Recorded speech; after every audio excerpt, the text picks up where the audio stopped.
I love having these conversations because I can give back, but also we can share and help other people.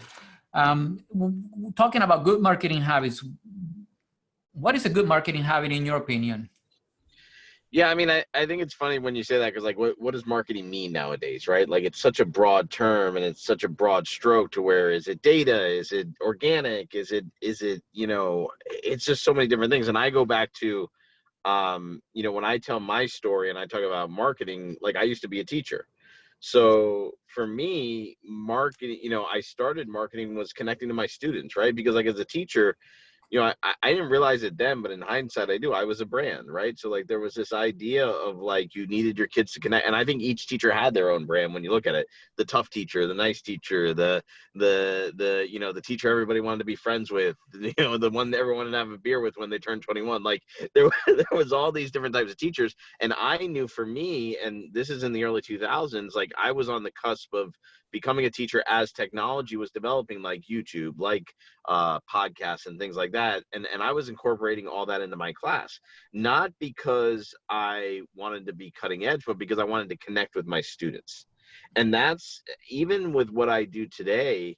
A lot of people will say to me so often, like, well, what do you do, Mike? Like, I don't know what you do, but I see you everywhere.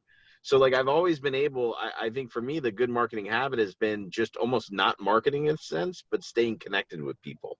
And I've done that from when I taught, when I had my YouTube channel and podcast and was using technology to connect with my students. The good marketing habits for me have always been sort of based in connection, if that makes sense. Okay, so if we're diluting this into an action, Yep. when we're talking about connecting with people, what is that connection? What is that action? So I think it's two things, right? Because a lot of people, I think in making that connection, it has to be, first thing is you have to be consistent. And I think marketing can't come in waves. I think a lot of people want to, like, strike when the iron's hot, or strike when their sales season's going, or I'm gonna do my marketing when I have something to sell or when I'm releasing a new product. Marketing is about consistency, so it's about presence and it's about always being there, and that's something I've always tried to do, whether it's Facebook Live or whether it's my podcasting, whatever I do. I maybe am not doing everything all at once, but I'm consistently doing something in social media. The second thing I think is that you have to be authentic. And I think in a lot of what, a lot of the marketing that I do, and one of the things that I started doing just like by accident is I'm a big believer in Facebook Live, because I think it's a tool I've used to kind of speak about my entrepreneurial journey. It's a tool I've used to market my business and talk about what I've done. But I've always, like, I would dance in the beginning of my videos.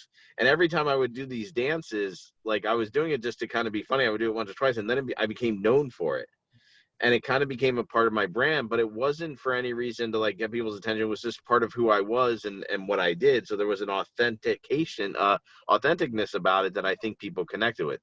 And then I would talk about what I wanted to talk about. So I would even have people that maybe didn't even watch the video, but they're like, I love seeing you dance. I love seeing you dance. And it allowed me to connect and have conversations with people that happened after, even if they didn't watch the video, they knew I was doing something. I wasn't just like every other thing they were seeing on their Facebook feed.